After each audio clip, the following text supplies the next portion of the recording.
So thank you for coming out to our first Woman2Woman workshop. Happy to see everybody. This may twinkling because we did have a nice list. We had like over 50 ladies register, so if you see them come in, just patient. What I want to say, please forgive me if I'm reading. My mind is going a different way, a lot of different ways right now, so I need something to keep me steady. Okay. So what I wanted to say to you ladies, first of all, welcome to all my powerful divas in the house. Right? Today is not just a workshop. You stepped into a sacred place of realignment, healing, and elevation.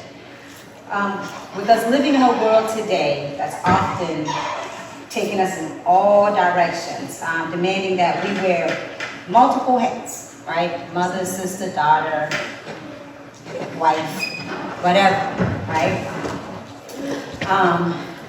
We need to take a moment to actually just pause and realign ourselves, right? That is most important. We have to stay alive. So realignment is not about being broken. It's about recognizing where we've drifted from our truth and boldly stepping back into the divine alignment with who we're supposed to be. It's about healing the disconnect between the woman you show to the world and the woman that you're trying to be or becoming. So with that said, today I would like to say we're not just women, but we are divas. And I'm not talking about the divas that you hear, Beyonce and them talking about, that's all good. But our diva is destined, intentional, victorious, and alive. Okay? So if everybody can say that with me, I am a diva. Okay? Are we ready? On three. 1, 2, 3. I am a diva. Okay. So the next time you say that, it's not just because you're out there getting that dollar, it's also because you are alive. So let this be your declaration, and as we begin this journey together, you are not here by accident, you are here because the version of you that has been quietly waiting is ready to emerge. Fully empowered, fully seen, fully in alignment with her purpose. So let's breathe deep. Release the past, step boldly into the woman you were always meant to be. Welcome to your realignment, welcome home. Today we have an amazing group of speakers. Without further ado, I will introduce Mr. Anozaire Orius speaking about self-love and growing in love with yourself.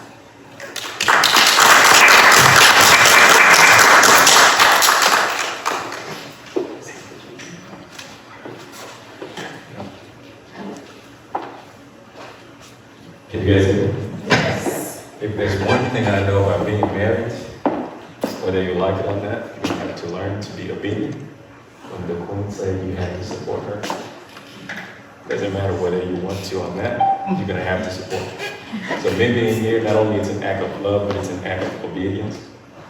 There is absolutely no one that needs to be in this room but me to support my wife on the first workshop. Ready? For allowing me to be here. I'm super proud of you. And it's a pleasure and an honor to be here. The workshop I'm going to be talking about, it's about growing in love with yourself. Some of you guys probably see the screen on the top. It was there. See the screen already? And that workshop, my wife requested that I speak on that perspective. And it makes sense. Some of you probably like, well, if it's a woman-to-woman workshop, why is this guy up here with a mic? Well, like I said, because my wife requested it, and it's very important for me to do that as well. Why? Because we have a responsibility as men to support our women. And it's not just an obligation. It's only as critical, it's as vital to me supporting myself, because me supporting you, it is as beneficial to me. Just like you see a little girl, when daddy is present in that little girl's life, you can see that. She is very well alive and she's very excited. And it's the same way when you see a woman she's loved properly and accordingly, you can't miss that. You see it and you can see that reflection. So that's very important. So men supporting women and better themselves isn't about application. It's about building a more equitable and thriving society for everybody. So like I said, it's important for me to be here, and it's important for my dear brother Malai to be here. We're both part of men's group, and I knew he was going to be here because that's just what he does. He likes to support anybody who's doing something positive in the community, and I applaud you for being here. Thank you for supporting me. I love you. And my name is Anozaire Orius. I am the CEO of an organization called Bridging Communities. I am also a life and business consultant. I am also an advocate for mental health. And I am also a president of a nonprofit called United Haitian American Alliance. This is a brand new organization in the Hampton Road where we celebrate the Haitian culture, but most importantly, all the communities in the Haitians that are in Hampton Road. So let's go back to my workshop. Grow in love with yourself. About 20 years ago, somebody gifted me a book with the title, Love. And I grew up in a Christian family. Love is something that we always speak about in the house. And in the Christian family, you all know what the saying that says, you love your brother like you love what? Like you love yourself. But the reality is we say it, but that don't mean that we understand how to really love ourselves. And when that gift was given to me, I started a journey for me to start learning myself and ultimately to love myself. Because I did not understand what love was, and I did not understand how to love somebody properly. A little bit about myself. I grew up with my mom most of the time because my dad had to leave when I was 4 years old so he could come to the States to provide a better life for ourselves. But at 4 years old, I couldn't process what that meant. I just feel like daddy was not around, so therefore it created me an emptiness. So I kind of grew up with abandonment issue. I couldn't understand that my dad was not here. It's not because he doesn't love us. He has nothing to do with that. It's just like he had to go to provide for us. So I grew up with that abandonment issue that created in me a level of depression that was very, very serious. I was one of the quiet kids. My sister's in the room. She can, if you guys have a conversation with her, she might let you know how quiet I was, but sometimes I do get a lot. But I fluctuate with this moment. I'll be getting moments where I'm super excited, and at the same time, I'll be so sad. And I could never understand why I was so sad. Until I get a little bit older, I start understanding about mental health. I dive into mental health. And as I start understanding a little bit more, I start taking some courses while I was in college to understand what it is mental health. That's how I become a first aid mental health instructor. But I had to understand mental health for myself. I understand about my depressive disorders. And there was also something deep down. For some reason, I struggle with living. Some days I wake up, I feel like I can conquer the world, and some days I wake up, I feel like there's no room for me to be around. Some of you guys might understand this from the suicidal ideation, right? This is a very serious situation. Some days you're up, and some days you're down. And when you live in situations that are very depressive, you can create that. And I had to learn this about myself.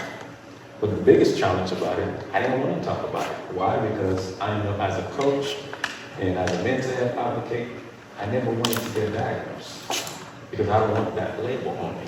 So therefore, I did all the things I can do on my condition so I can leave until I start opening up about it. If you guys listen to Jay-Z say something you can't hear from something you can't reveal, right? And if you go to addiction program, they'll tell you until you're able to reveal it, most likely you're not going to get any help, right? You won't be able to overcome it. So you have to speak it out with your tongue, and then you'll be able to manage it. So that's what happened. Can we turn your mic up at all? Or closer to it? I'm having trouble hearing you. You guys hear me now? No. You can hear me? We didn't hear, so we didn't. You didn't hear? Yes. Anybody else? Turn it on. Yes. We hear the chat. It's up loud as it goes, so you're gonna have to actually just. Crank it up. You're mentioning it. Okay, I got it this time. Well, I have to tell you this. This is something I've been practice. As I'm speaking to you right now, my belly is so hard because I feel like I'm screaming from top of my lungs. You in Zen mode.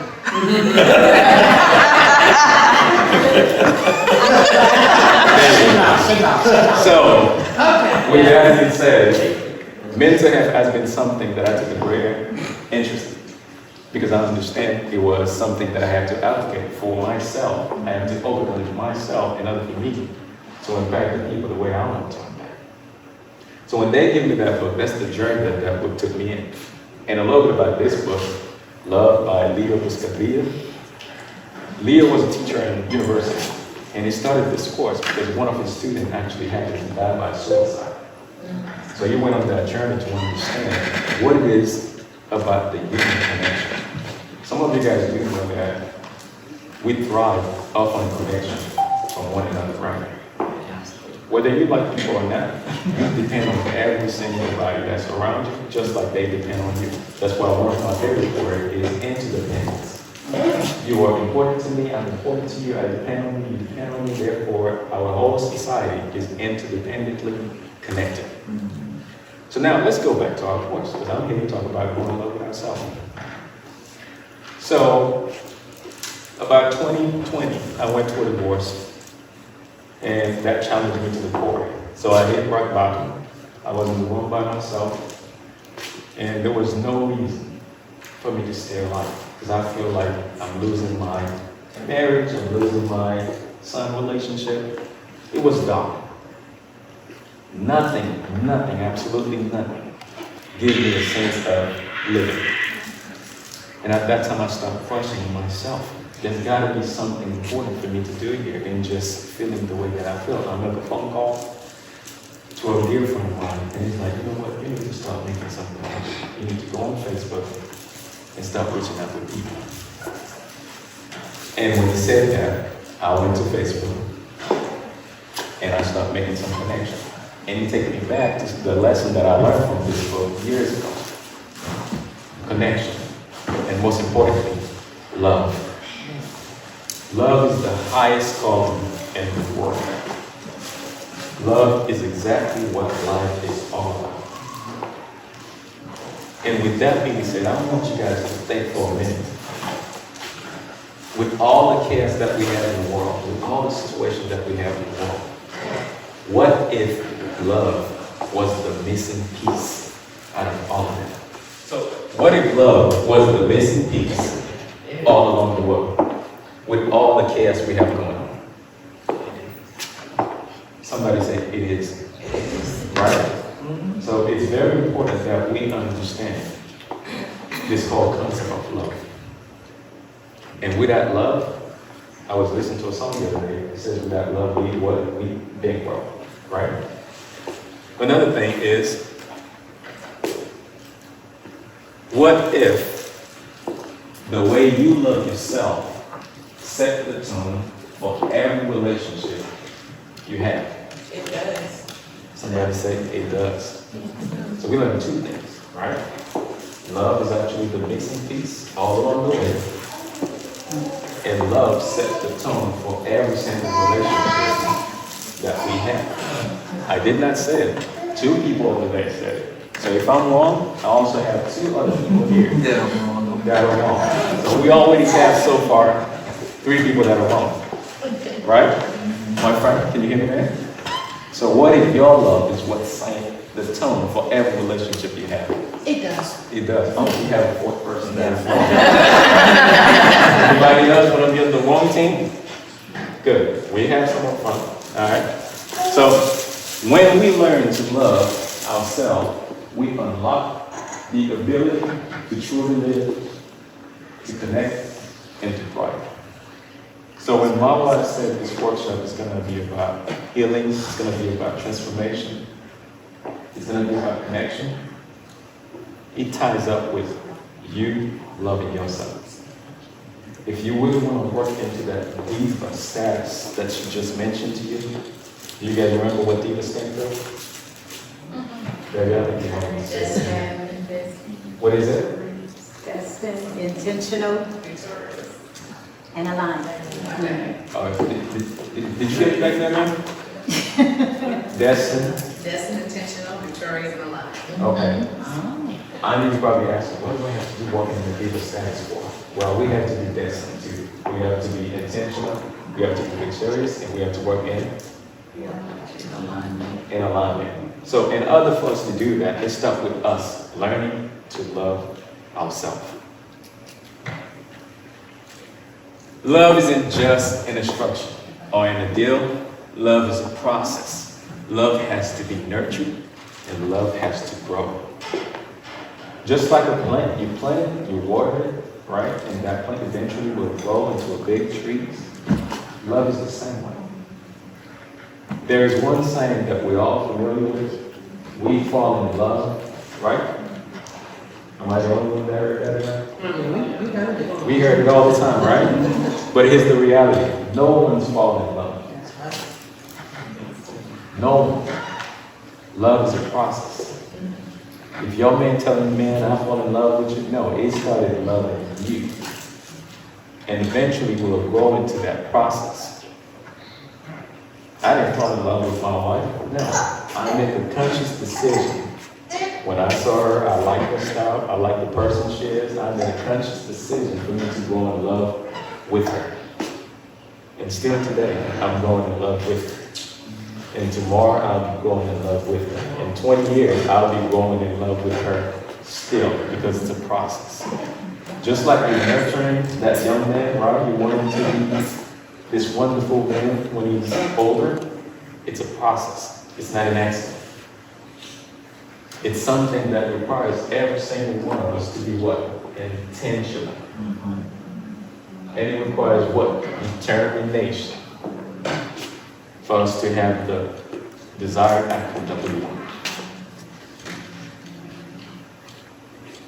The reality is, although we understand that love is important, but we struggle with a lot of things that affect love. And on the screen is one of them. We struggle with low self-esteem. You remember the story I told you when I was growing up? Some days I had those low moments, very, very low moments. And he affected me loving myself. The reality is we all experience that at some point. And some of you here, I don't want to point fingers, I don't want you to raise your hands, you're probably still dealing with it. Right? You're not alone. Around 85% of people worldwide suffer from low self-esteem at some point in their life. I was one of them, and some days my esteem is not that high. So I'm still struggling with it at some point. We struggle with fear of rejection. Many people avoid personal growth opportunities due to fear of rejection, leading to disconnection. What did I tell you? We are all connected, right? When we struggle with this fear, what happened? Our connection is broken. We're dealing with some kind of rupture in our connection. We can't really trust you. We can't really get along. We don't see really. We're not operating how we're supposed to because we're operating from fear. Stigmatization and emotional isolation. Mental challenges does that. When you have mental health issues, condition, sometimes you feel like when you're by yourself, it's the best place to be. But the type of species that we are, we're not supposed to be by ourselves all the time. My wife knows that. I love being alone. I'm a loner that don't like to be alone too much.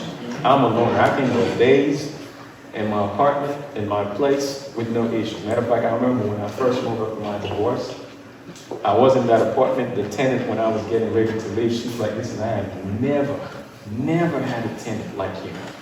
She said, the only reason why I know you in the house is because I see your car outside. Wow. That's terrible. She's like, I don't know, but I can't tell her too much about my struggle. But one of the reasons why is because I have some condition that allow me to stand there for too long. And when I started dealing with my wife, first thing I tell her, I said, listen, if you're sitting quiet for too long, I need you to check on me. I need you to improvise on something and get me out of it. Another thing is toxic relationship. According to the CDC, 1 in 3 women and 1 in 4 men have experienced some form of abuse in relationships. Abuse comes in many forms. It can be verbal, physical, and anything. Pretty much anything that somebody's intentionally do that's not really in alignment with your well-being, that's abuse. And some of us would do it consciously, and some of us would do it unconsciously. But while we're talking about love, that's also something that we have to be mindful of. If you do something that's not in the best interest of somebody, out of love, that person lets you know you should acknowledge it and do whatever you have to do so you will continue on that path. And relationship is the same way. Men and women is the same way. In marriage is the same way. I might be doing something that's not in alignment with my wife's well-being. She might be doing something that's not in alignment with me. But we have to acknowledge those things, and we have to understand we need to do things that will allow us to do differently so we won't affect their well-being. Self-doubt and overthinking. The average person has over 6,000 thoughts per day, and for many, a large percentage are negative or repetitive. We deal with this on a constant basis. I don't want to call out my wife, but I can tell you it's not going to take one dress for my wife to make a decision. She's probably going to have to go half of the closet because, right? And now I come up with something rather than get upset. I say, honey, when you make the final decision, you bring it out and then let me make a decision. But you don't have to have me go through 10 of them. And sometimes it's the same thing for me. It takes me 30 minutes, right, to figure out a pair of pants to wear. It's all of us. Overthinking is very important. People-pleasing behavior. Right now it's very common, right? Because some of us, all we deal is living for the likes, living for the positive comment with this social media era that we're dealing with. But the reality is, if there's one person that you have to please, it better be you. Yes, you might be selfish, you feel, no, I care about my wife, I care about my spouse, I care about my friend. No, the first person that you need to please is you. That's you supporting self-love. Anxiety and stress. The World Health Organization reports that 301 million people worldwide suffer from anxiety disorders. It's a human thing. As human, you're going to deal with that. There's going to be some days you wake up, you don't know what to expect. That stress, I think that's what connects us more. It's okay to have some stress. It's okay to have some level of anxiety. That means you care about something. But you better be caring about you. Lack of motivation. Very important. Unhealthy comparison. If there's one thing that can destroy you more, is you starting to compare you to other people. Every single one of you guys, I need you to understand this today. There's only one you in the world. No 2, no 3. Not even your daughter is not meeting you. She's herself and you're yourself. You can look like your mom, you can have a twin. You guys are different. So don't you ever compare yourself to anybody else. Be mindful now, you can look up to somebody. I'm not saying you shouldn't have a model. That's not what I'm saying at all. But don't compare, because your mission and that person's mission is totally different. Our assignment is totally different. So therefore, you value yourself.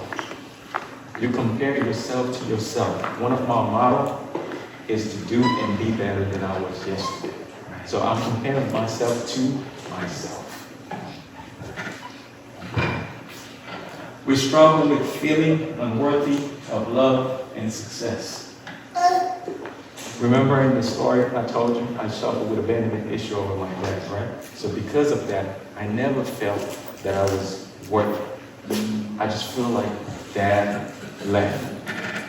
And when I met my dad, that was one of the biggest deceptions that I have, because my dad, the dad that I expected, I was already too old for him.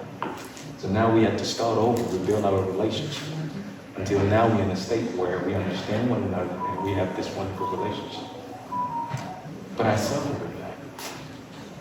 Success, it's easy for us to feel like, you know what, I'm done, I'm not gonna make it, I'm not gonna be successful. But it's not true. You got it. Lack of inner peace. Peace is very important. Peace is very important. Don't let nobody disrupt that. If there's one thing very important to your self-love, is your peace. Because that's when you make the best decision for yourself. So when you understand all these things, and the issues around you not loving yourself, this is what you put yourself in a situation to do. You start strengthening your self-worth. You break free from limiting beliefs. You develop healthy relationship with yourself first and with other people. And you find inner peace. You start embracing love as a transformational force in your life. That whole healing and transformation that my wife was talking about in that workshop, it's based on this. And I know you're in the Woman2Woman workshop. My workshop focuses on these things. But as we talk about this love thing, I want you to understand that today. Love starts with you. And for you to really start dealing into that, I want you to start asking yourself these two questions. Who are you? Remember I told you, you are unique. No one is like you. You need to know today, who are you? And if you don't know who you are, or it's still not clear, you need to ask yourself about the other question. What do I want to become? There's two questions I want you guys to take with you as I'm walking away. Who are you and who you want to become? It starts with you now. Because it's just two of us in the room, I'm going to ask my brother in the line to come on the stage with me. So you can help me with something. The first thing I want to do is, my brother in the line, I want to let you know that I love you. And this is my love to you. And the other person I would like to come next to me is Cherrie. You put this together, and love is the essence of it. And I love you. I know you love me. But this is my symbol of love to you. And every single one of you guys here, these words are for you. So Malai is going to have one. It's going to pass away to give to everybody. And I'm going to do this side. Alright? So you got your love.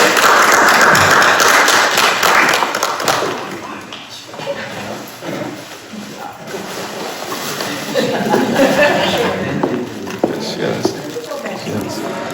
If you can take one. Perfect. One and pass it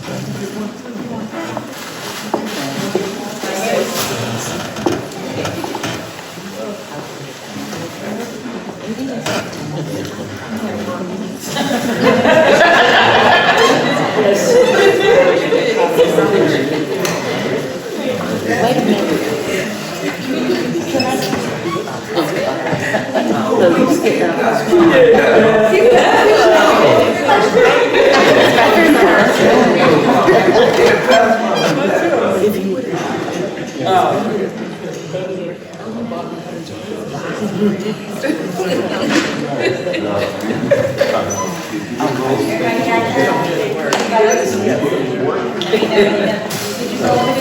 I know I'm taking way too much time.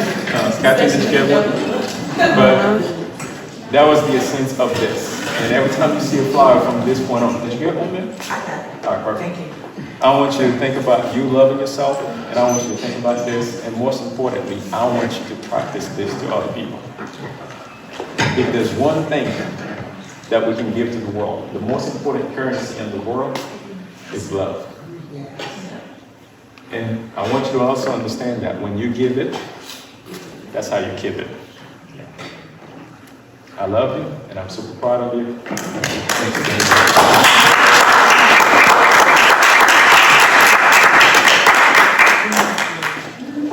But that was some amazing talk, right, guys?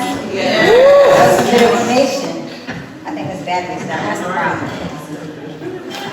Okay, so our next speaker is going to be speaking in regards to the importance of mental health, because all of this ties in together, right? So without further ado, Ms. April Johnson.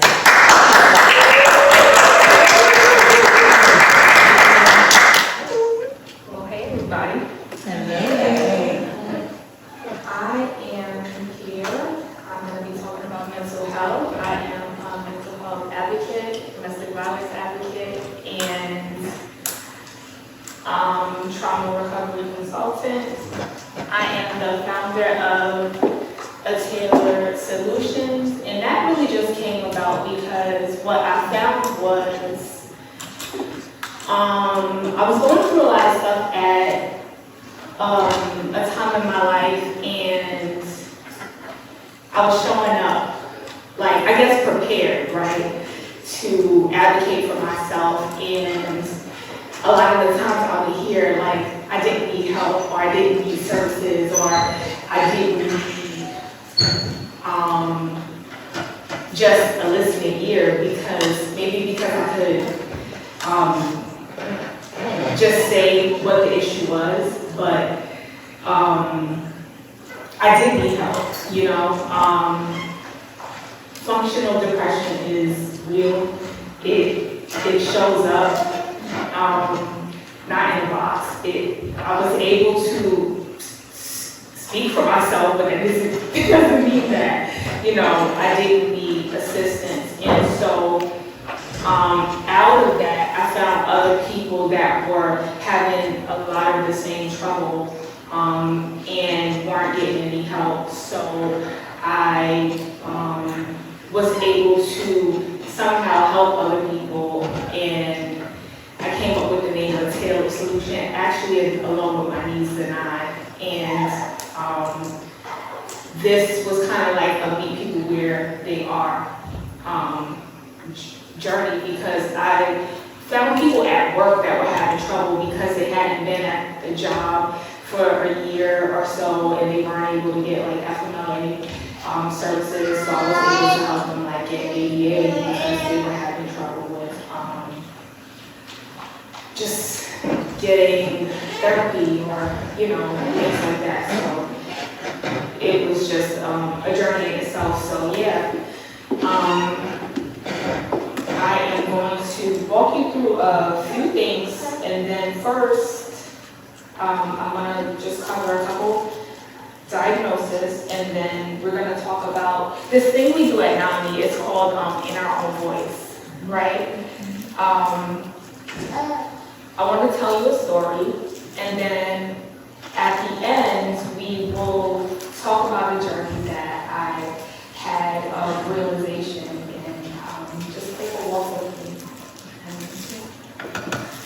So at the National Alliance of Mental Illness, we go through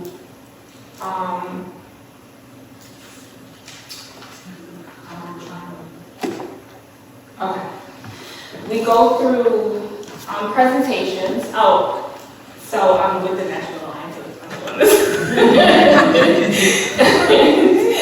And I'm on the board for kids. That's another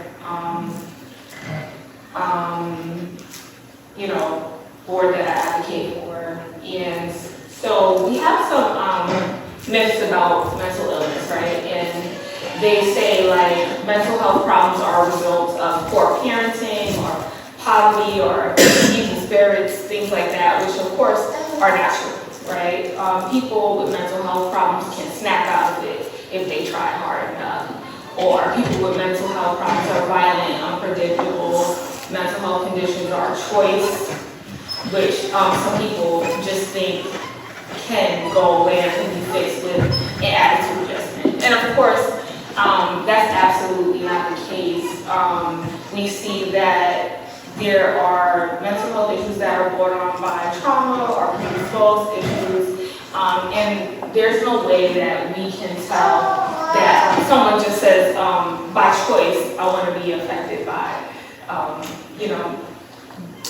schizophrenia or anything like that. So no, it's, these are all myths, and we would hope that people become well informed or decide to look further into being adjusted, but it's going to take time. What some people don't know about disabilities in general is that they weren't allowed into society until like the 70s, and that's how we became, that's how we were allowed with the ADA Act in the first place. Initially, they were just warehoused.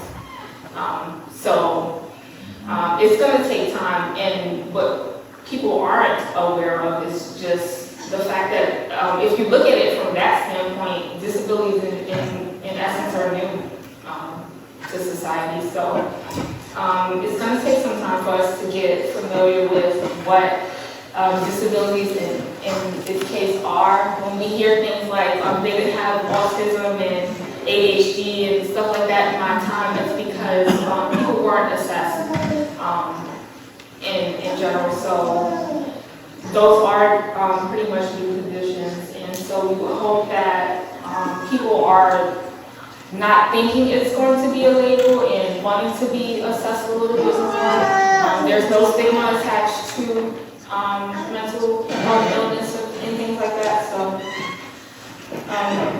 yes.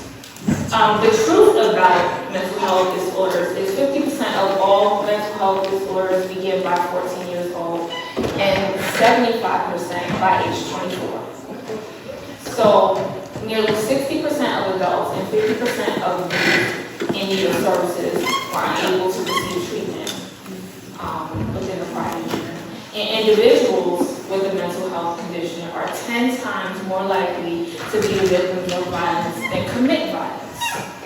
So minority communities can face especially challenging obstacles to treatment, including more stigma and less access to treatment, insurance, poor quality of care, and cultural insensitivities and discrimination. And also, since COVID, suicide rates are on a rise in our youth, unfortunately, which hasn't been really addressed lately in our communities. So if you guys are not aware, just be a little bit more sensitive to our youth, reach out to them, look into programs in the community that might, help the youth, donate to things more if you can, and just be aware of that, because I do know that since COVID, a lot of programs for the youth have been cut, and so we have to be mindful of that. It's not talked about as much, but that is the case, and it's just a lot of things are just, we just aren't aware, and we don't know what we don't know. But I'm here to tell you it's happening, and so let's just be mindful of it. So here are some diagnoses or disorders. Attention deficit hyperactivity, anxiety disorders, ADHD, conduct disorders, depressive disorders, bipolar disorders, eating disorders, obsessive compulsive disorders, depression, oppositional defiant disorders, which I'm not going to get into that because that's not one of my favorites. Disruptive mood dysregulation disorders, and eating disorders. These are all disorders that are what they call, like in DSM-5, schizophrenia, things like that.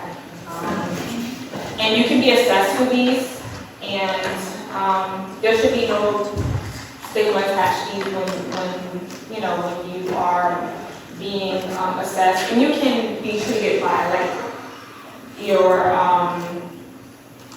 therapist or your psychologist, anyone like that. I'm gonna stop here because this is where we get into like NAMI stuff, and I wanted to go on to a few things that I wanted to talk about. So, how I got into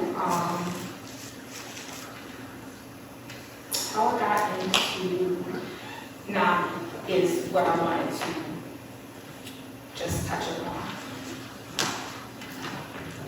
So I was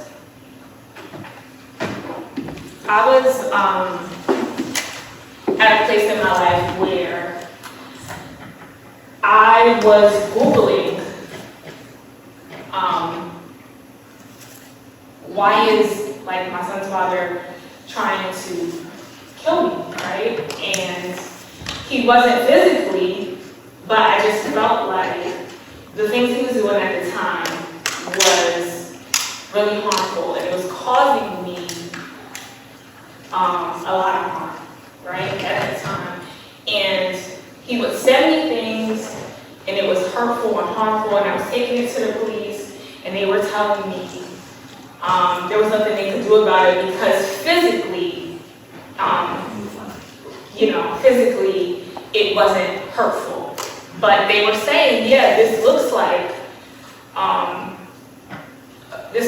abuse, but bring it back to me when he's actually hurt you. So at the time, I was searching for solutions, and I would get things for like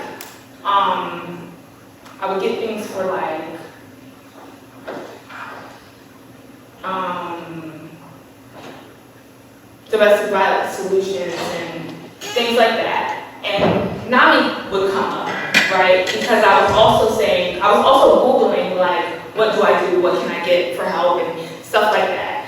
At the time, I was in a very good position. I was working for a company, and like the trajectory of my life was going really well. I was headed in the right direction, but this area of my life, I was being constantly like taken to court and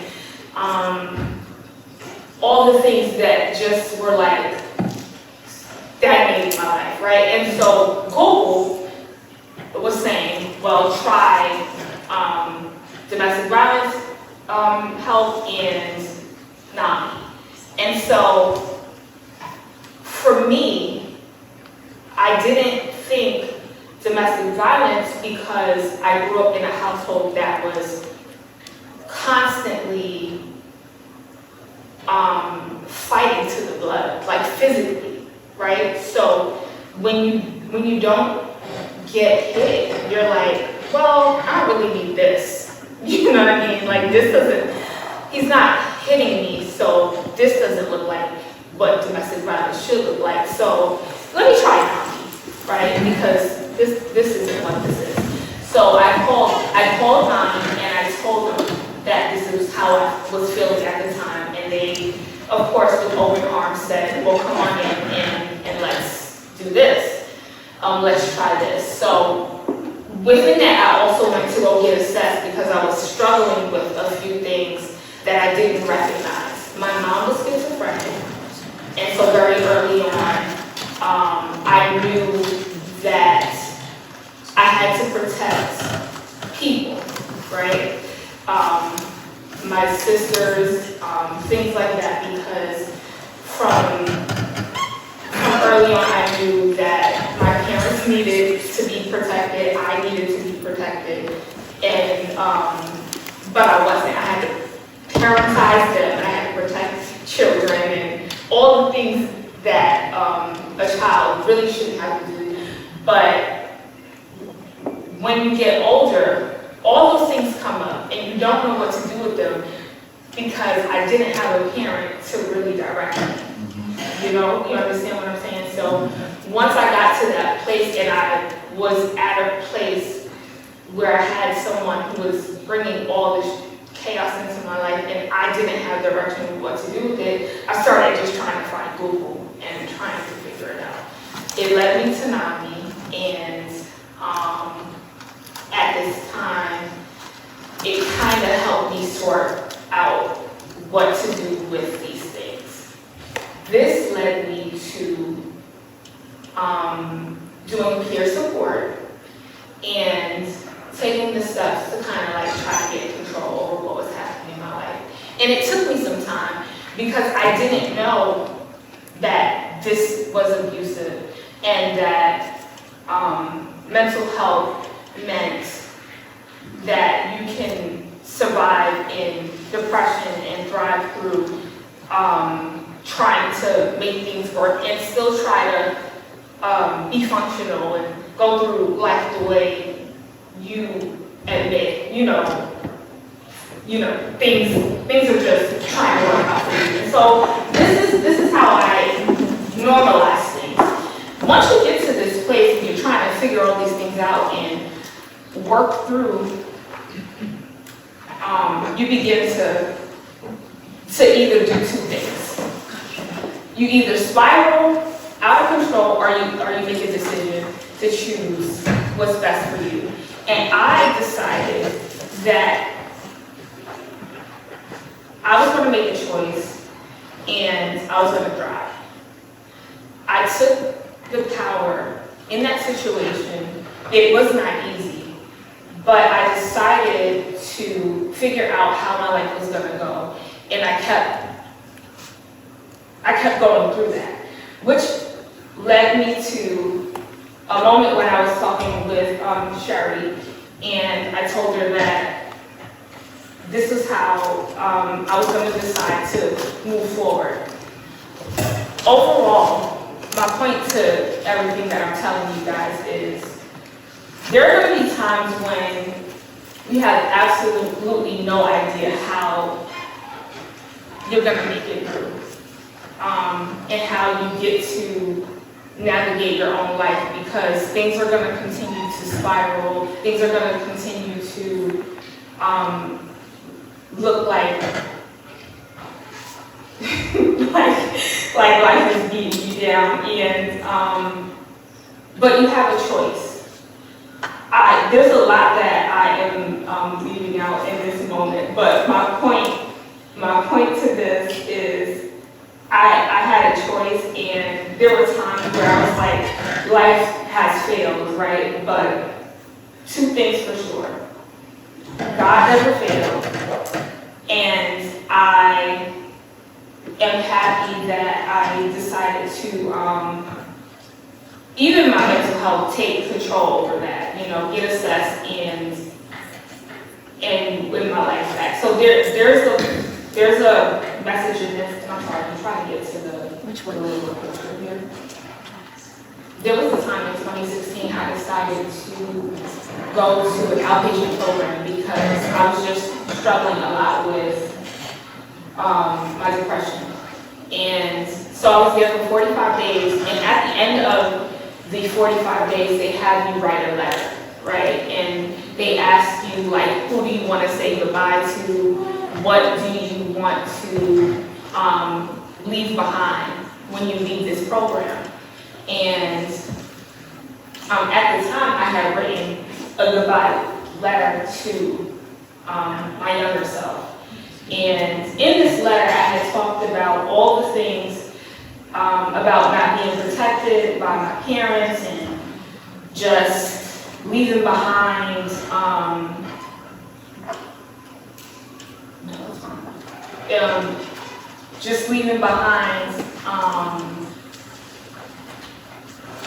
the little girl that was having to do all the things and being parentized and just all the stuff, right? And so today, at the end of this, I wanted to reinvent that letter. right? And so I wrote a letter to the same person because today I do something different. Today I do workforce development and I advocate for people, and I'm not that same little girl, right? And I'm excited about that. So I wrote, Dear Little April, first I wanted to say thank you. You held on everything around you. You said let it go. You didn't understand how or even why, but you still got up. You kept on going, even when you felt invisible. The fire in your spirit, you may not have known it then, but it was there. But I'm living proof it burned bright enough to get us here. And you made it. Not just through the nights when you cried yourself to sleep or the days when you felt like a burden, but the moments you died at your work. But through the quiet victories too, you found light in small things and the sound of laughter when you finally returned. The feelings of being heard for the first time, or the power of saying no, and even with greater strength in saying yes to yourself. You once believed those internal scars were signs of being broken. But now I see them as maps of proof that you wandered through storms and still made it home to yourself. You didn't just survive, you transformed. And the girl who thought she even had to earn love, earn peace, earn rest, knows now that she is worthy of all those things just by being. And so you become the woman who advocates not only for herself but for others, the one who brings healing to the same spaces where pain once lived. And you turn your story into purpose, not by pretending it didn't hurt, but by choosing not to stay there. You no longer define what tried to break you. That chapter is not the ending, it is over. There is laughter in your life now, real deep laughter that rises from the soul. You know joy, not because you never felt pain, but because you finally understood you deserve both healing and happiness. You speak with more clarity, you walk with more confidence, and love without shrinking yourself. You no longer carry shame, you carry wisdom. You no longer carry silence, you carry truth. And you no longer carry fear, you carry freedom. And to think, it started all with you. A scared, small, hopeful you. Thank you for not giving up. And when you had every reason to, I fight for your honor, your resilience, and your tender heart that still found room to love, even when it was broken. Now look at you, a bold, whole, and powerful you. Not because life got easier, but because you got stronger. You turn pain into purpose and silence into advocacy. And you're still learning, still rising, and that's more than enough. You are proof that transformation is possible, and that you honor that by being a woman who makes children feel safe. And that's all that matters.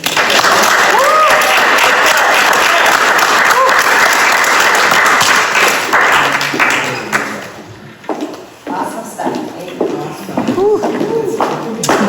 How many of you guys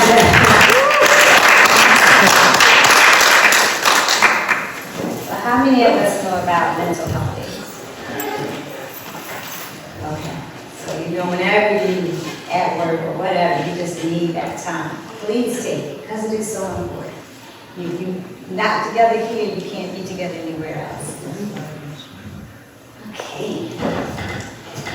And please, I'm one that tell you, don't wait for a diagnosis. Go, just go, you know. I follow, my favorite speaker, her name is Lisa Nichols. I don't know if anyone in here follows her. Okay. I love her because she speaks to her truth, and then on top of that, like she said, whoever she mentors her or whoever she follows, she practices what they do. So she follows Oprah, right? Oprah has 6 coaches, therapists, whatever you want to call them. So when she found that out, when she reached the level where she could afford it, she went and got 6. Everyone needs someone to talk to. Yes. Okay?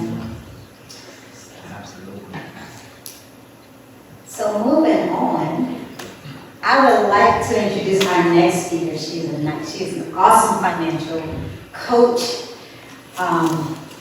guru. She ties it all together with how the financials tie into everything with your mental and your emotional. Ms. Catherine Burch.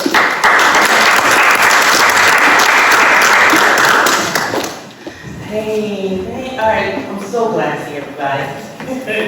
My name is Catherine, and normally I am not in spaces like this speaking about finances. Generally, if anyone's coming to me talking about money or we're having a meeting about money, I will be doing it over breakfast. I'll be doing it over coffee and while in the car.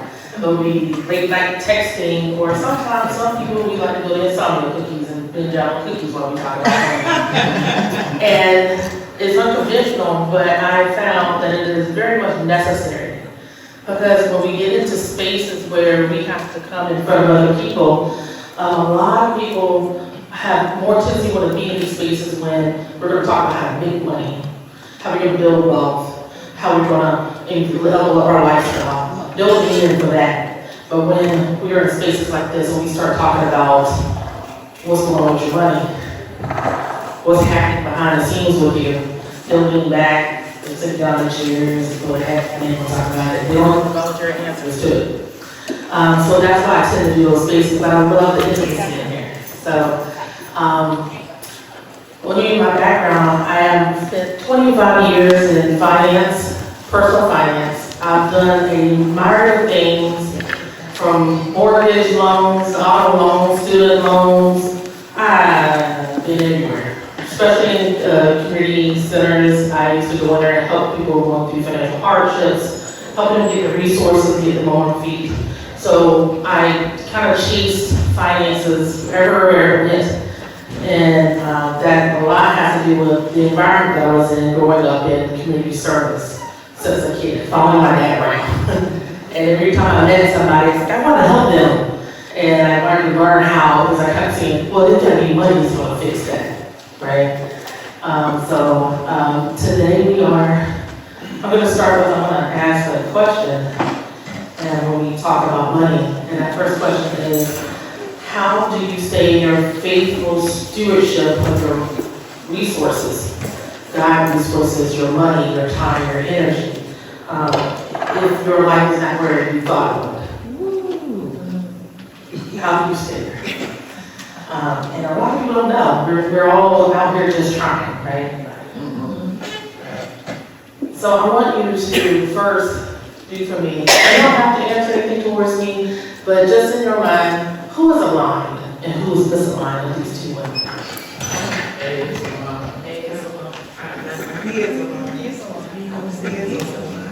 What does it look like? We all have different definitions.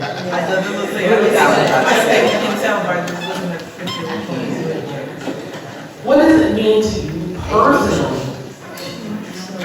when you see financial alignment?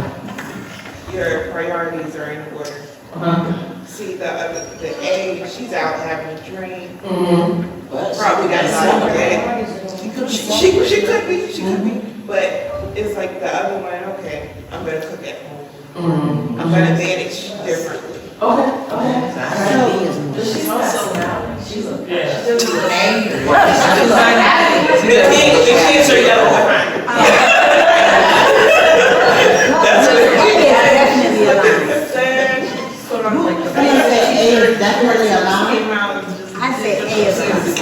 I said B alone too. That's what I said, I don't know.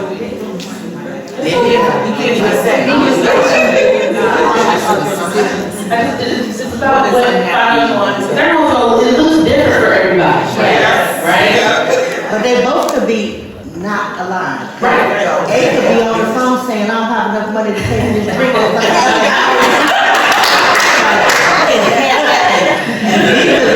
This stuff is expensive in this grocery store, what can I manage? But I'm gonna go home and cook, because my food tastes better than out anyway, So financial alignment is you're right, it's something you can't tell. And I love this question, when I start like that with a question, is because when you're asking who's aligned, is because it all these different ideas is supposed to look like, what it looks like for you, what you're striving for compared to your life, where you see someone else. In our world, there's no way that we would know what someone is or is not financially like. How would you know? How could you possibly know that person is aligned looking at her in a cafe or your store? You don't know. You don't.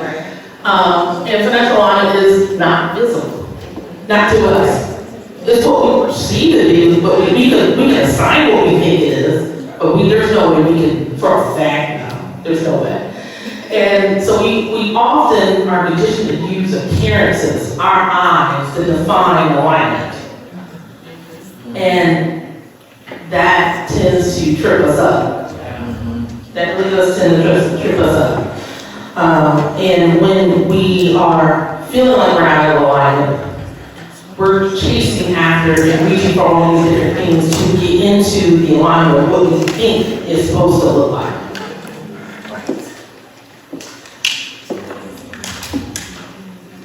When we're doing that, let me go back for a moment. In every space I worked at, regardless of income, I work with people who made $14,000 a month and people who are barely making anything. And in every single situation, I've seen people struggle, losing their house, losing their room, and money being spent one way or another. But everyone that came to me, regardless of income, was in the red. Everyone that was coming to me was losing something, was panicking, bankruptcy, debt management. They're all going through something. Now, of course, the people at the bottom, that's a lifeline that they're struggling with, just totally different. But they're all going through some stuff, and they're trying to protect something. And so I listed out different things that we experience in our different age groups of when we're trying to chase life because of what the world has told us that we have to have reached. So for 20, we're saying yes to everything in our 20s. We're trying to just go get the job, we're trying to get stable, we're trying to get independent, and we're trying to protect that time. That's why we're trying to do that. We're in peace lives. We're trying to prove to people, I'm not lazy, I can do this on my own, right? And money, credit, equal freedom, spending, the little put together. And I got a 24-year-old, she gotta have her clothes. That's the first income. She's gotta look the part. That's in your 20s. Because you're just trying to, by the time you're 30s, when we grew up, 30s meant you got your consistent job. You got yourself stable enough that you can pay your rent on time, you can start working up towards the down payment on the house. But what if you didn't get to that by the time you're 30s? Now you're thinking about all the stuff you didn't get in your 20s and you're trying to chase up to the 30s to catch up to the people that already got here. Then you get to your 40s. You tired? Honey, my 40s. You celebrating. You're tired? You don't want to be a grandmother anymore, but you find yourself a grandmother. And wondering, did I miss my shot? Ooh.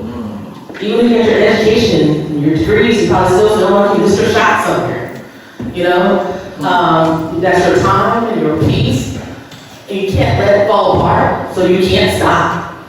You don't even want to know what's like the rest. You want the rest, but how do I stop? Because it's going to fall apart if I stop. And your money, you're playing catch up. You're sitting there in your 40s and don't have life insurance. And you're retiring and looking at sheet. You like a pool from it, right? Then you get into your 50s, getting close to retirement. Now I said I was in my 40s, I'm close to my 50s, I'm 48 years old. I'm on that edge of thinking in the space, right? So you feel like you're running out of time. Oh, you got 15 years towards retirement, and that 15 years just passed you. 25 years just passed me. I was just 22. You know, I stopped counting. I had to do the calculator to figure out how old I was today. So you stop counting at some point because you're just going through life. And in your 50-year time, you feel like you're running out. You got regrets, stuff that didn't happen. Now you're thinking about the stuff that didn't happen in your 20s, your 30s, and your 40s. And you're trying to think of all that in your 50s. And peace. Peace is something you need. It's no longer a luxury to you. You got that peace. You're going to do everything you can to start creating peace in your life, but you just can't take it anymore. And then money, you're afraid that if you have a bump right now, you're not gonna be recovered. And if you did recover, how long you got before you got retired? Can you make up that in the next 10, 15 years if you have a big bump? And in your 60s, you might be caring for your grandkids while you're on your own, you're slowing down. But then there's some people in their 40s and 50 got grandkids. So they're kind of blended too. They got their grandkids and they're dealing with them as well as their adult children. And you're trying to help everybody, but you don't have enough to help yourself. And you're stuck between one is telling no, get out, do your own, but then at the same time, you don't want to see your grandkids put out. So all these different things are happening to you. Why you talking about people? That ain't all these people business. So we often get to these spaces where we're going through life and it's hitting us left and right, and it's hitting us every angle, every time we turn around. Money is money, is always money. Life is tilting. And we're having to react to it. We get to this point where we want a windfall. We're hoping for a lotto ticket of the hit that you didn't even buy. I do that sometimes. I be going through something and I see that thing on there and I say, ooh, I hit it. That's so, I know, right? You gotta be in it to win it. And then when you overcome your check, you got a little extra cash, and the baby million comes up, you put $100 on it and didn't win nothing after that. So, yeah. And how we do that is often because we're trying to protect all those things from our 20s, our 30s, our 40s, our 50s. We're going to catch everything. Now we want a big chunk of money that's going to allow us to go back in time, to fill in the spaces of the things we didn't get, take care of the things we got going on now, and take care of our future so that we can be comfortable with our kids and just live. That's what we're hoping for. So our brain is so far ahead now at this point. And we wonder why we're disconnected. Money can't buy happiness. It can't buy happiness. It can buy us access, resources, relief, most of all materials. The higher up, the more you can put in your pocket. The more you can put around you, the more you can surround yourself with the things that look good. But money cannot buy us alignment. Because if money could buy, it died ago. If money could buy us alignment, then all these wealthy people will be at peace.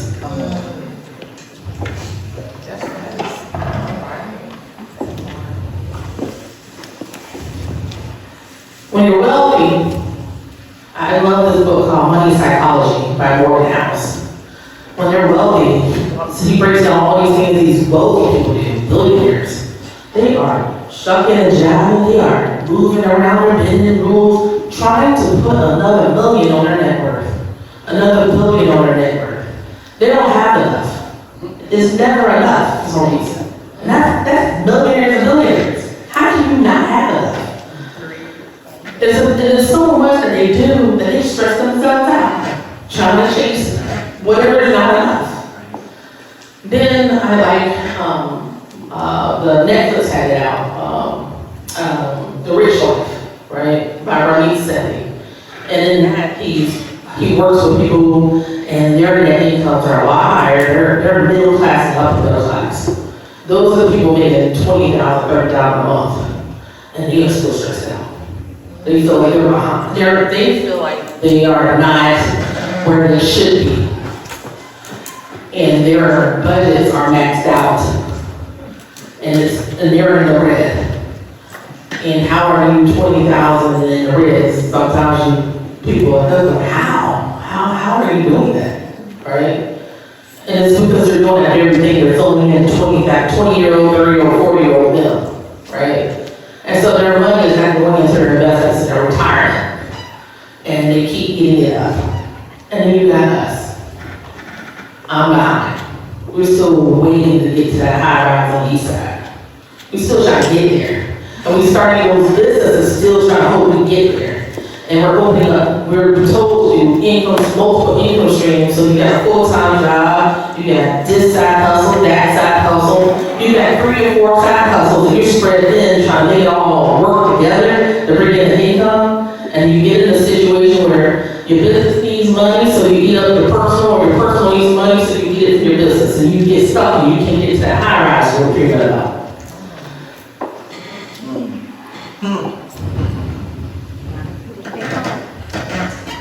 So I always break this down into time, peace, and money, like I said before.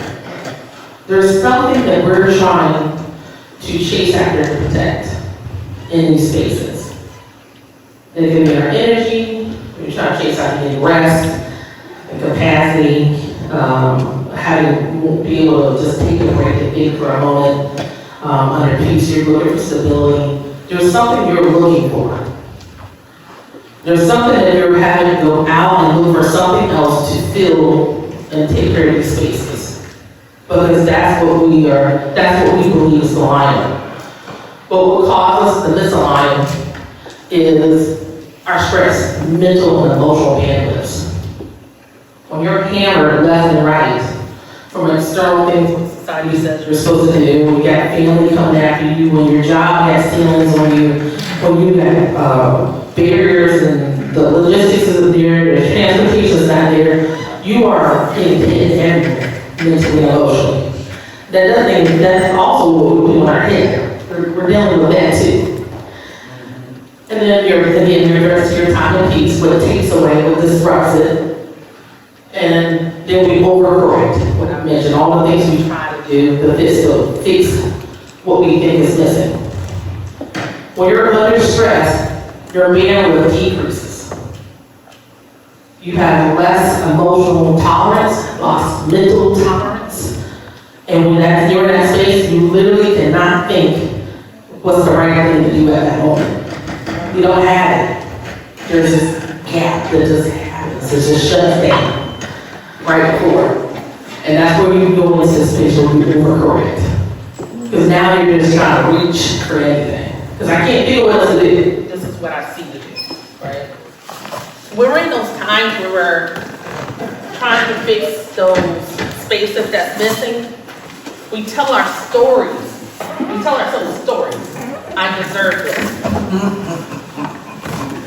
It's just $20. It ain't gonna make a break. I'll make it up next time. There are things that we tell ourselves and make ourselves feel okay in that moment just to get it done, but then after it happens, like, why did I even do that? Ooh, right? But then you're stuck in a cycle because you can't get out of the cycle because you do it again and again and again. And while you're doing that because you're trying to take care of you, you got everybody else to take care of. Especially as women, we are caretakers. We have so many people we got to take care of. I have if it's just myself personally, I have 3 girls. I have a 24-year-old, I have an 8-year-old, and a 3-year-old. And my husband has a 29-year-old, a 24-year-old, and a 21-year-old. All these adult children need money. All these adult children, what they need is expensive for some reason. They need a job. They had a job and somebody asked me for something. Come on. And so you still have those outside things you're still dealing with. And you're having to make that decision, do I keep for myself or do I help them? I'll help them on stabilization, but all the other stuff you want, no, I'm not gonna help you. But even that still can be stressful, because it'll come at the wrong time. So this is where will be the things that you say. If you are finding yourself, you say these things to yourself, there's something happening in your life. Something's off.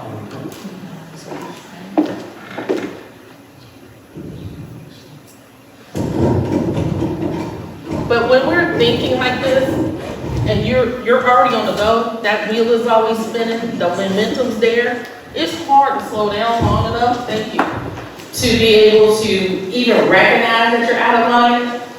And so I like to always step into that space of saying what you say to yourself. And there's things where inner thoughts, Burch mentioned 60,000 thoughts are going through your head. There's a lot of thoughts going through your head at a time. What is it that you're saying in your head? What are you trying to protect? There's something you're saying to yourself that, aside from I deserve this, there's something you feel like, if I don't do this, it's just going to feel like this or that. There's something you're saying, right? And that's how the first time that you can tell. What are you saying in the midst of when you're getting hit? What's happening? What are you telling yourself? And in your body. Even if sometimes we can be in situations that we try to lie to ourselves. We lie to ourselves so much we don't even know the truth anymore about our financial situation because we've been living with a mask on. And when we're in those spaces, our body tells the truth first. We'll feel it and say something totally different to ourselves and to someone else. And we'll act on what we just said inside. In our body, when you stress out, when something stressful happens to you, when something hits you, and you're having to make a decision on it, you're on breath, you're gonna tighten up, sometimes you shrink, you will suck it in, put it away. Your body, you get sensations in your body. Yes. And we'll ignore it, we'll just push past it. I just gotta push past it, right? And sometimes you become emotionally detached in those moments just so that we can push forward to the things we believe we need to do to get alignment that we're chasing.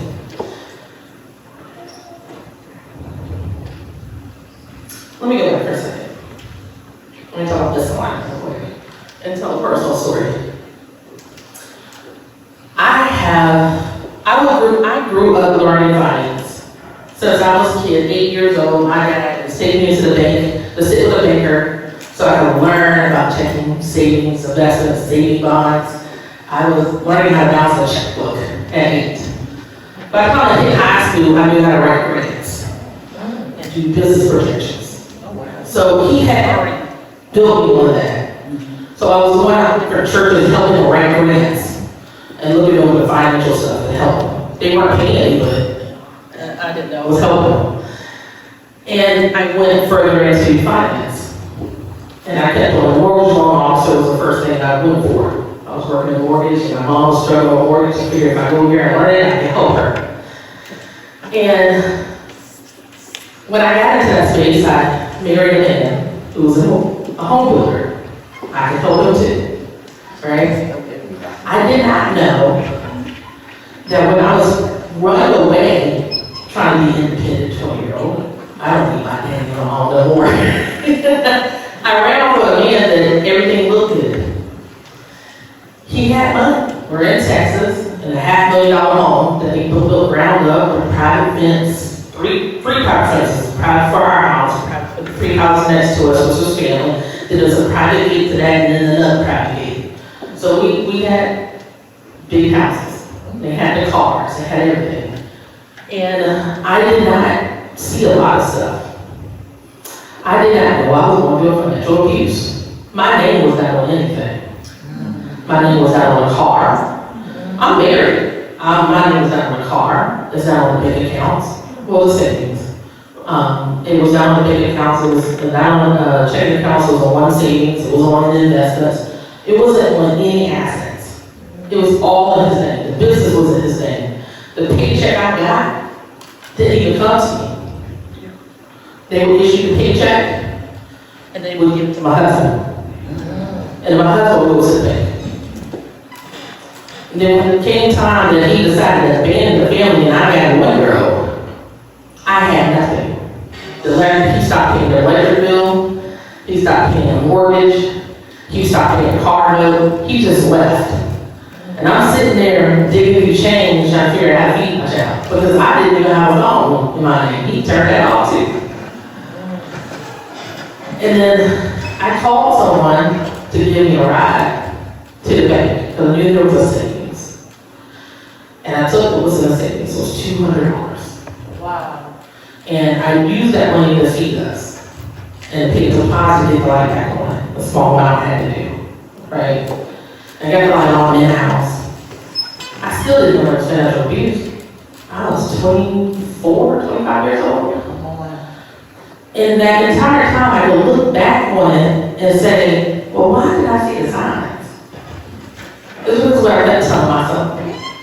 Because we had a car. Because I was dressed nice.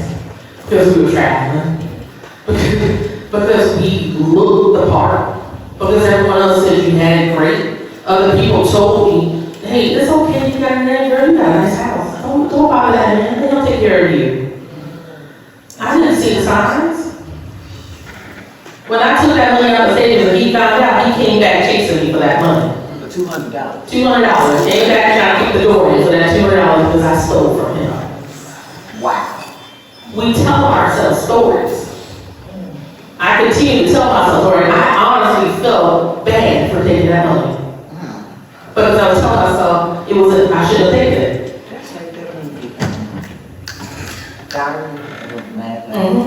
Yeah, she brought me in that movie.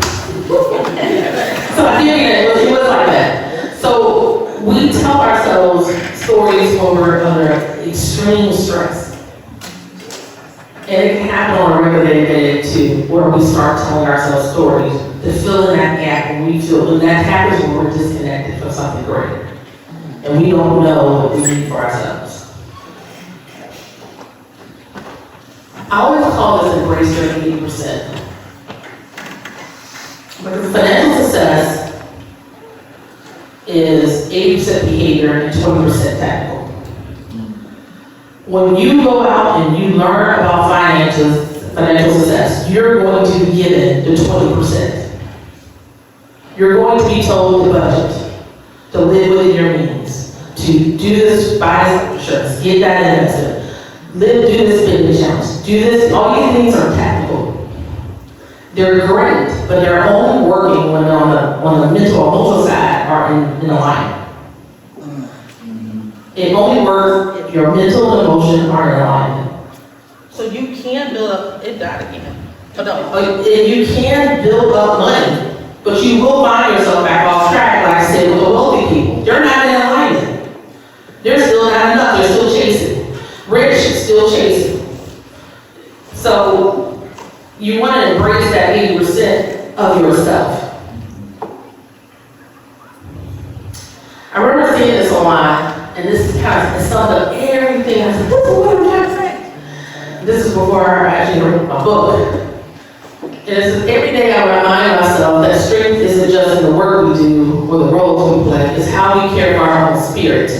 I slow down, I breathe, I listen to the sounds between the chaos.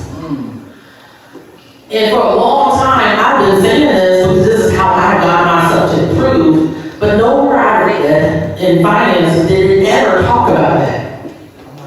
If you talk about it in this space, it would only be in a wellness focus or in the spiritual side, and finance is on a different aisle. And so I felt like maybe I'm wrong, but everything you guys told me I was right to talk about this. We need to combine these conversations.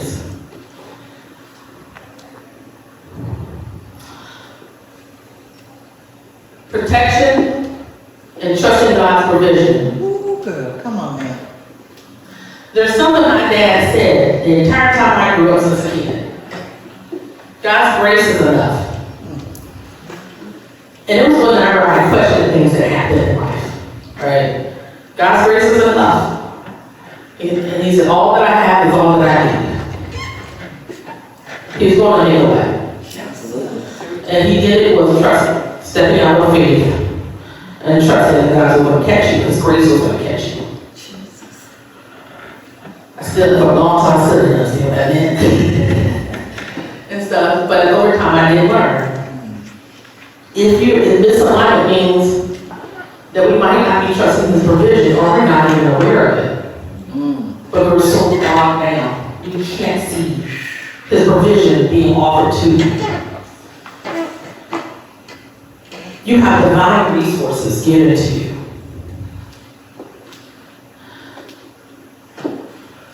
The first divine resource to you is your inner voice. It's the one, no one can take your inner voice away from you. It's what you tell yourself. Like April, she decided and she told herself she was going to do something different. Love. Burch talked about love. That's a divine resource you're given. Love. Breath. The very first thing that was breathed into us to give us life was breath. And we often think it's our lungs. I think that's the first thing that a lot of people say is their lungs, but I call it our belly. Breathe into our belly. And the great thing if you ever know about belly science-wise, this is your core, this is where everything happens, your immune system happens, nutrients, everything is right here, the neural center. Breathe in. When you're breathing, doing deep belly breaths, it'll lower your blood pressure, it'll calm your state down, it'll interrupt those chattering thoughts. I have anxiety. I have a diagnosed general anxiety disorder. I need to come back and breathe. So it wouldn't get crazy. and joy. One of those divine resources, we were told that joy is where we will find our strength. Not joy where we're jumping for glee and happiness like that, but just joy in the smallest things can give us strength to move on. So alignment means connection. So before you talk about budget, before you do anything about money, you need connected. And my mom used to say, you need to go somewhere where you feel the presence over you. And I used to go to the park. Because sometimes you can't even say nothing. Sometimes you just need to be still and just be. I go to the beach. Go to the beach. Right? You got to have connection with the, so that you can start seeing these provisions. And you come back to yourself and you start with your breath. Reason why, let me just tell you, because in the book that I wrote, that's not really soon, I talk about tilting. When we have something happen, we make these decisions that throws us off track. Not because we're irresponsible, not because we got a bad mindset, it's because our nervous system is trying to protect us. And it kicks in really fast. Our body's doing what it's supposed to protect us. And behind that protection is our capacity, our bandwidth, and our emotions. When you are breathing, you're trying to ride the chaos that's happening in your life. That breathing interrupts it.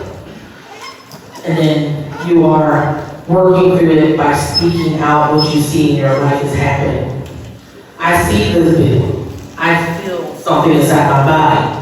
But I don't have to allow that power over me. I can set it to the side and deal with it later, or I can do this or that. You can say what you need to keep your peace.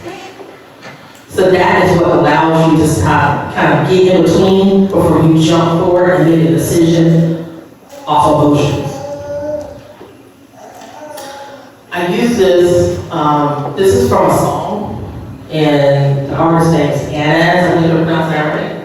And then it says, drown me in your ocean of love, fill me with your heavenly breath, quench my thirst with your divine fountain, give me your eyes to see the things that you see, help my ears to hear the things that you hear, and bless my heart to feel and love what you love. When you do those things and it goes step by step, you can find financial alignment. And I know that it might sound crazy, but you can.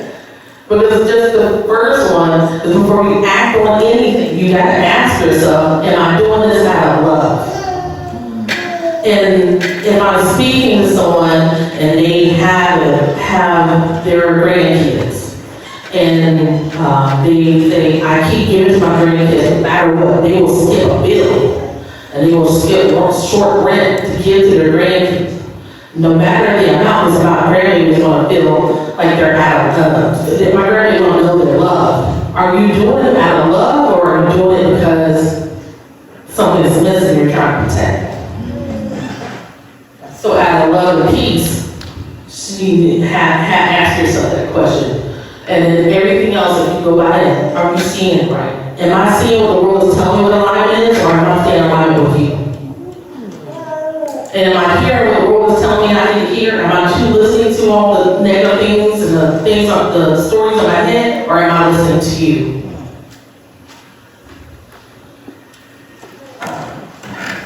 And that's what I have to talk to you about financial alignment.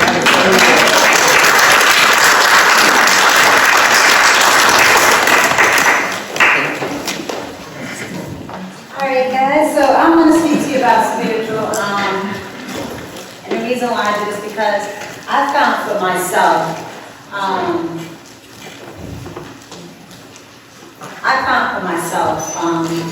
some years ago,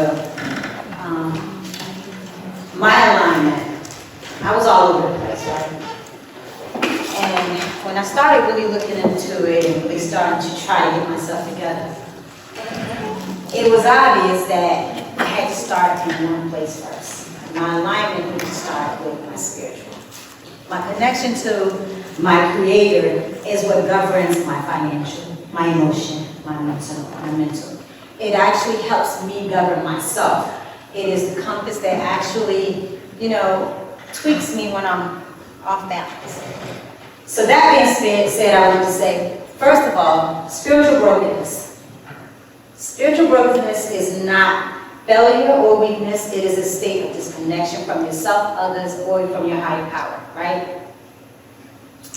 You might recognize it as dullness, emptiness, loss of purpose, fatigue. It's so many different things that we feel when you are out of alignment. You know, you just feel like a blah. Yeah. You feel off. You feel off, right? Sometimes you're just like on a robot, Yeah. you know? Hamster in the wheel. Yes, ma'am. And it's okay to feel that way. It's part of life. With everything that we go through day to day and we experience, you do get disconnected. But the thing is, figuring it out, realizing it, and getting back aligned. So our purpose today is not to fix you, right? Because you're not a project. We're here to reflect, realign, and reconnect.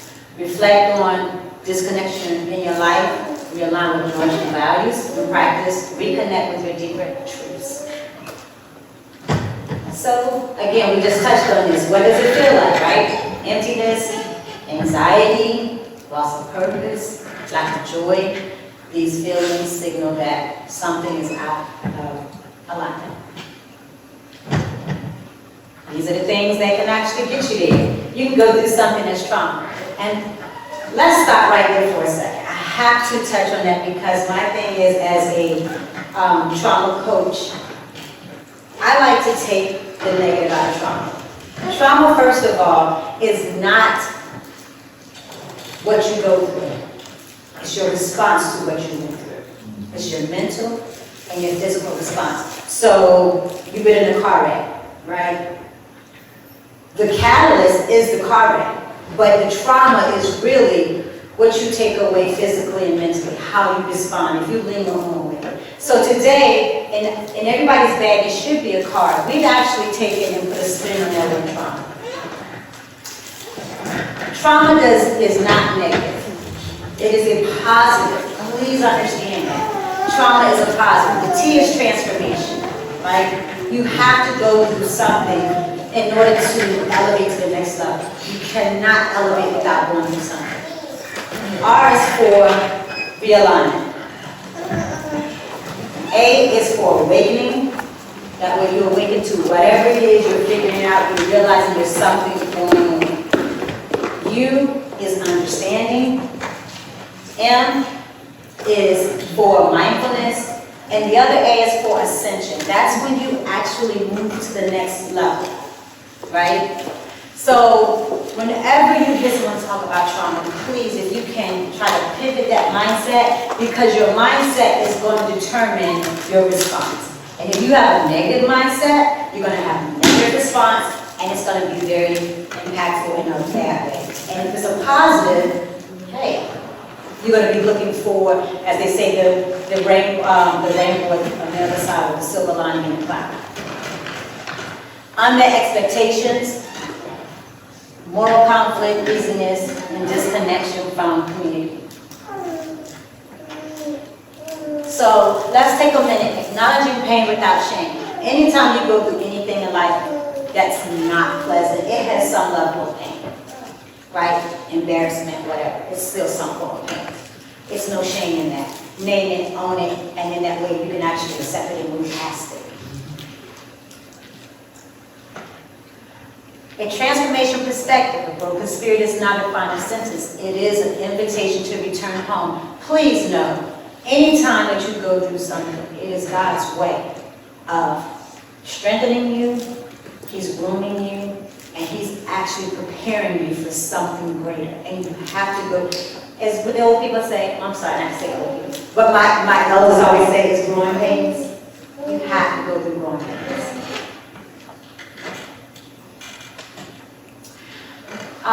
The path ahead.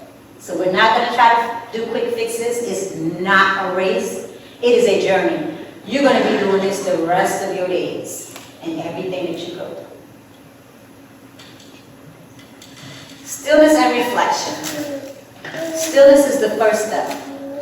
It creates a space for you to let your soul speak, to listen, to honestly just sit there, right? Listen. Your body is, your inner man is connected. As God always say, be still, right? You can hear him in the midst, you can't hear him in the chaos. So there's silence, and there's journaling. Journaling, oh my goodness, I cannot tell you how impactful, how important this is, because it takes all that chaos out of your head, out of your spirit, out of your heart, and it puts it on paper. And it helps you to start to be able to actually mold it and see through it and actually work through it, right? As April spoke about the letter that she wrote, that is always an awesome tool. Anything that you're going through when you're walking away, you're moving, or you're sending to another level, write that letter. I have a journal that, in my journal, at the end of every day, there's a note, a place where you do a note to your future self. Everyone talks to your former self, but at the end of the day, that person's gone, right? So my thing is, what you want to tell your future self, right? What are you looking forward to? What do you want to work on? Prayer is always key, right? Talk to the man. And listen for when he talks back. And be honest with yourself when you ask yourself these questions. What am I feeling and what am I avoiding? Because that's a big thing, as Catherine was saying, we tell ourselves stories. Right? Be honest with yourself. If you don't be honest with yourself, who else is going to be honest with you? Right?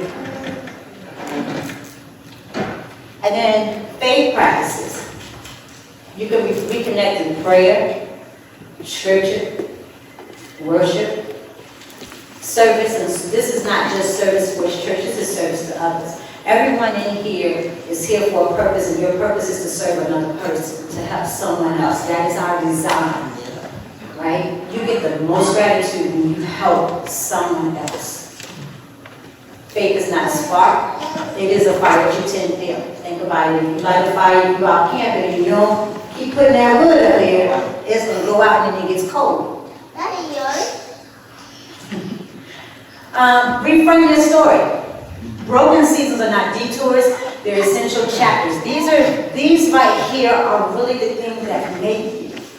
You know, we don't want to go through them, but honestly, this is where they say we learn and see what you're made of. This is honestly what connects you. Okay? And then ask yourself, what has this taught me? Because there's a lesson in everything.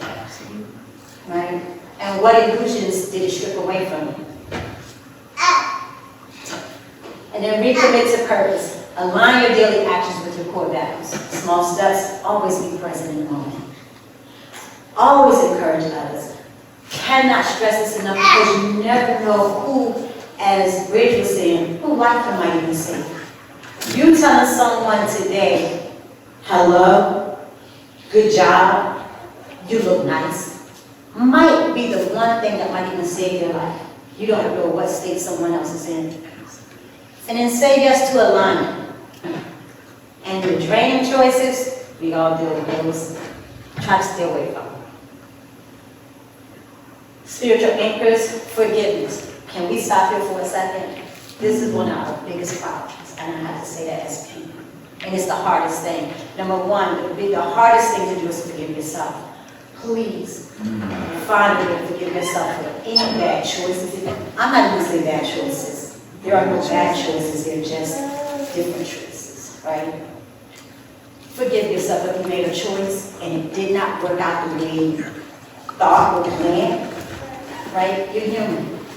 God forgave you, you know? And then once you start learning how to forgive yourself, you'll be surprised how much easier that transcends to someone else, right? We have to be, I believe for myself what I found. I had a hard time with forgiveness for others because I couldn't forgive myself. And I blamed myself. So if you can let your own self off the hook, you can let someone else off the hook. Gratitude. Be grateful in everything, even in anything. I can tell you right now, I'm speaking to my own thing. I'm going through a transformation right now in these two areas. And I found that even in the hard things, the painful things, If you take it with gratitude and thank God, trust me, the answer comes to you because he's showing you something. He's doing something for you. And it's going to make it better for you later on. Community support is awesome. Please make sure you get the right community. Please, I have to say that. I can't stress that because the wrong community is going to backfire. And service to others, like we said. Service to others actually is a fulfillment to yourself. So it's kind of a hidden way of being selfish. You know what I'm saying? Can you get that inner gratitude? And then practical reconnection strategies. Let's turn insight into action with these practices. Gratitude journal. I do this. Scripture meditation. Can't say I do this all the time, but I can tell you when I'm in a jam and I'm in a bad situation, I know there's a scripture out there and I will move. And then short, honest prayers. Every morning, I wake up. I thank God for the night before, on the morning of the day, and just whatever He has planned for me for the day. Rebuild spiritual routines, regular prayer meditation, and everybody, a lot of people think, and I was the same way, when it comes to meditation, you know, you used to sing the and all that good stuff.